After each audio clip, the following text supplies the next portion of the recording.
Welcome back to one's journey of unwinding the mind and, of course, your daily microdose.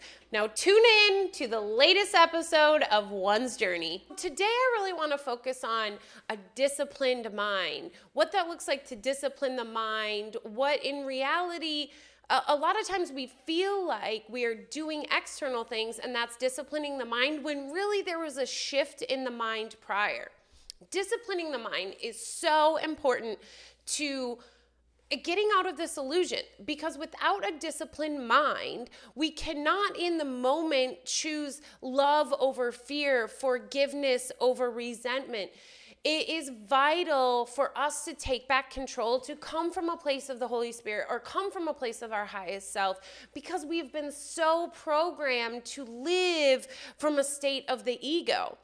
But you have to really become aware first, and you really need to start to do that work within the mind. And a lot of times we don't realize that we are operating from narratives that have nothing to do with us and everything to do with those around us, like whether it be societal programming, the beliefs of our parents, the beliefs of our friends. So here's an example for me. Growing up, we usually had silver cars in the family. I had silver cars as an adult mostly, every now and then a different color, but mainly silver. When I moved to Florida, I was like, I'm going to buy a new vehicle.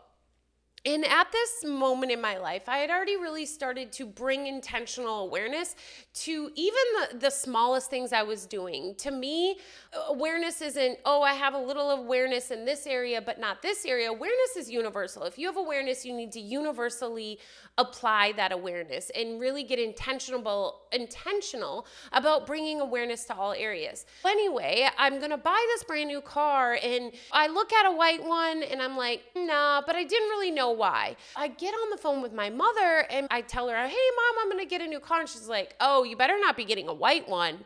And a light bulb went off. Holy crap, do I not like white cars, or is this something I learned from my mom? And also, white cars are like the least sought out vehicle out there. So white cars is also kind of a societal norm as well. Bet your bottom, I bought a white car, and I absolutely love my white vehicle. But if I would not have been getting curious and beginning to discipline my mind and coming from a state of what aligns with me instead of the noise outside, I probably would have a silver RAV4 right now. I'll be honest with you. It was this like a space gray color. So that is just a small example. Another one is, do you wear shoes in the house? Did you make that decision consciously, or is that something that was, it's just always been that way? So really starting to pay attention to that is a process of disciplining the mind, because only when we are aware of things, then can we choose. And if we are attempting to come from a place of the Holy Spirit or love, we need to be aware that we are even coming from a place of the ego to make a different decision. Oftentimes, exercise is seen as an external form, something outside of us that is going to impact us mentally, is going to impact the mind. Though it may seem that way, I'm here to say that there was a shift in the mind prior to you even going to do that. And think about it. Many times you make decisions of, I'm going to exercise, I'm going to work out, and you don't follow through with it. But you first have to make a decision in your mind, in your brain, to go do that. A lot of times when we're unable to consistently do that, it's because there's still gunk in the mind holding us back. And that could be societal narratives from our family. A lot of times it plays back to the worthiness piece.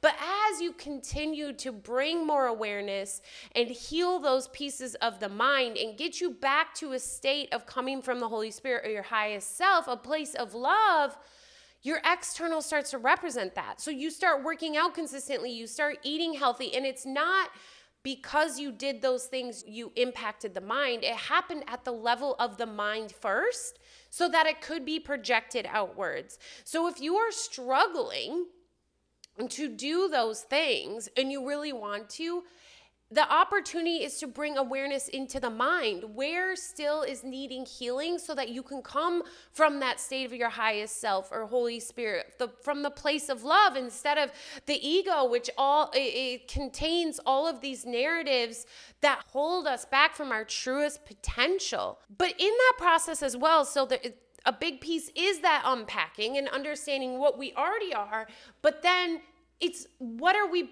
consuming? What new narratives are we bringing in? So our subconscious does not know the difference between someone being chased by Freddy Krueger on the screen, you watching that, and it actually happening to you. That's why movies create such strong emotion within us. We feel like we are a part of them because our subconscious doesn't know the difference. So if you are constantly consuming murder TV shows and killing shows and all of that, your subconscious is storing that as if it is happening to you. You are reiterating the narrative of fear on a constant basis. And that just doesn't go for fearful things. That goes for news. That goes for anything you are consuming. Taking a look at it and saying, is that something I want to believe is actually happening to me? Is that something I want to store through my subconscious? And another piece with that is a lot of times we play the television in the background. We're cleaning the house, we're doing the laundry, we're doing other activities with our children, and the TV is playing in the background. So a lot of times I'll get people saying, I have the murder mystery channel, I can't remember what it's called, playing in the background, but I'm not really paying attention. Oh my gosh, that is actually worse than when you are paying attention because it is going directly into the subconscious, doesn't even give you an opportunity to think consciously about what you're taking in, and it's programming you from the back. Come on, television was named programming. I remember as a child, we're about to interrupt the regularly scheduled programming for a message from so-and-so. They are literally telling you that they are programming you. Okay, so do you want to be programmed in that manner? And to be honest with you, I don't really take in much programming anymore. I have one small vice, which is Downton Abbey, and that is very minimal. Or Shark Tank. But I am very aware that I am taking this programming in, and I'm checking myself along the way, and at any point, if I feel that it is pulling me further back than I am moving forward, I will stop it. I don't need it.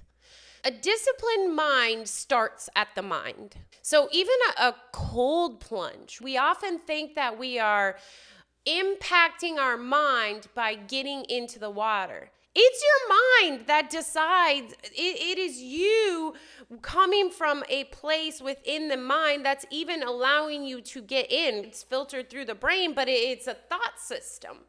An internal thought system that is either fear or love. And getting into ice cold water, we're leaning into fear with love. And getting into that water took a process before you got into it. And it takes a process while you are into it. And if you get out right away, you allowed your mind to go back to the ego thought system and come from a place of fear. And yes, I'm not saying stay in cold water forever, but it's an acknowledgement and an understanding. Know that those things do not cause impact to the mind. They're just reiterating the work that's already occurring within the mind.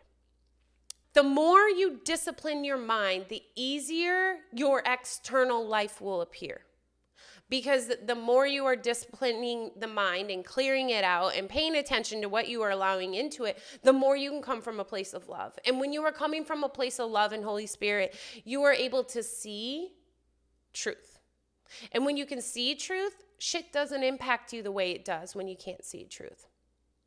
I hope you got some stuff from this today and realize that it's not only about healing the narratives and the stories in the past that are holding you back from coming from that state of love or the Holy Spirit, but it's also what are you bringing back in today? Don't do all that work and then consume new crap today that reiterates narratives that you maybe had before or creates new narratives that will keep you stuck in that ego thought system. What are areas in your life, even simple ones, that you're like, oh my gosh, Ashley, this is not something that I consciously chose to do, but subconsciously was a story given to me. And let's start a discussion, like my white car. I have lots of other opportunities because I'm constantly in a state of awareness. Why do I do the things I do? What is it behind it? Because sometimes you find, a lot of times, it's from a place of fear. It comes from a place of fear. And whether it's my fear or the person's fear in which I'm learning it from, it's still fear. This is the key to being able to practice forgiveness at the level of the mind and come from the place of love. Wait, hold on. We completely miss, and I'm going to add this in, and I so apologize, but getting quiet, giving your mind time to be quiet and listen. That is huge. I can't believe I missed that. But through meditation or just time of just being silent, not consuming anything, just being with yourself is also a huge piece to disciplining the mind. Meditation is amazing. And I'll be honest, meditation is a practice. I suck still to this day at meditation, if we think of it as something other than a practice. But when I realize, hey, it's a practice, I know that I am not perfect, and I don't know if I'll ever be perfect at meditation. Even if you do it for 2 minutes, it is something. Quiet your mind. Take time away from consumption and take time to listen. Okay, thank you for being a part of this community. Remember, you are worth it, and let's discipline our minds. Bye.